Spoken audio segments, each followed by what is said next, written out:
Chers enfants, chers jeunes, chers parents, c'est pour moi une grande joie de m'adresser à vous en ce week-end de Pâques, en ce week-end où nous allons célébrer la mort et la résurrection de Jésus et surtout sa victoire sur la mort, sa victoire sur le péché. Toute cette semaine, nous avons accompagné Jésus depuis les rameaux, son entrée à Jérusalem. Le jeudi saint, nous avons fait mémoire de l'institution de l'Eucharistie, où Jésus fonde le sacrement de l'Eucharistie, où il fonde aussi le sacerdoce, c'est-à-dire, si vous voulez, les prêtres, les évêques. C'est aussi l'occasion, en ce jeudi saint, de faire mémoire de ce geste si particulier que Jésus a accompli en lavant les pieds de ses disciples. Le vendredi saint, le Christ a porté sa croix à Jérusalem et a été crucifié. Il a été enseveli et 3 jours après, au matin de Pâques, il ressuscite. C'est-à-dire qu'il est véritablement le Dieu des vivants et non pas le Dieu des morts. Et voilà le message de Pâques que nous voulons retenir. Dieu est le Dieu des vivants et non pas le Dieu des morts. Et c'est cette vie qu'il veut nous communiquer.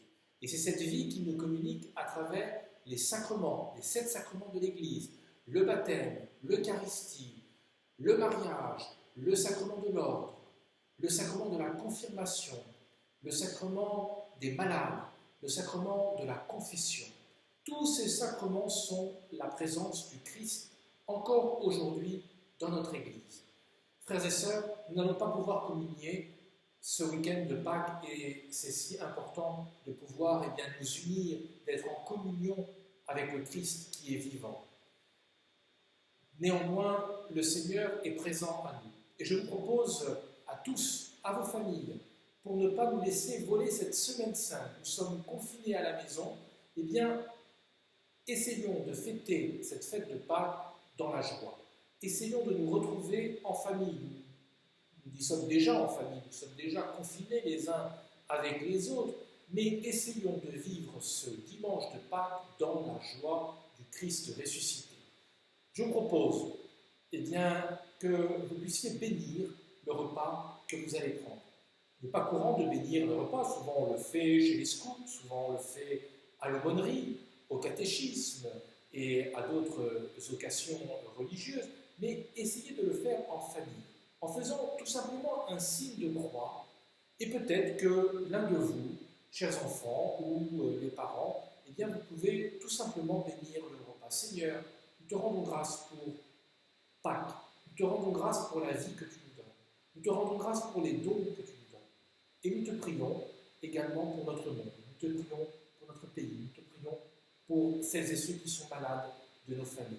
Simplement que nous puissions avoir un tout petit temps de prière avant de passer en famille à table. Voilà, frères et sœurs, chers amis, chers jeunes, je vous souhaite une très belle fête de Pâques. Que le Seigneur ressuscité vous comble de son amour et de sa joie. Dimanche, à 10h45, la messe sera retransmise en direct sur YouTube, sur le compte Saint-Antoine, paroisse Saint-Antoine des 15-20. Je vous invite à vous unir à cette joie de Pâques que nous allons célébrer. Que le Seigneur vous bénisse, qu'il vous garde dans son amour et vous accompagne à la semaine prochaine pour un autre message. Chers amis, vous nous manquez tous et nous avons hâte de nous retrouver. Amen.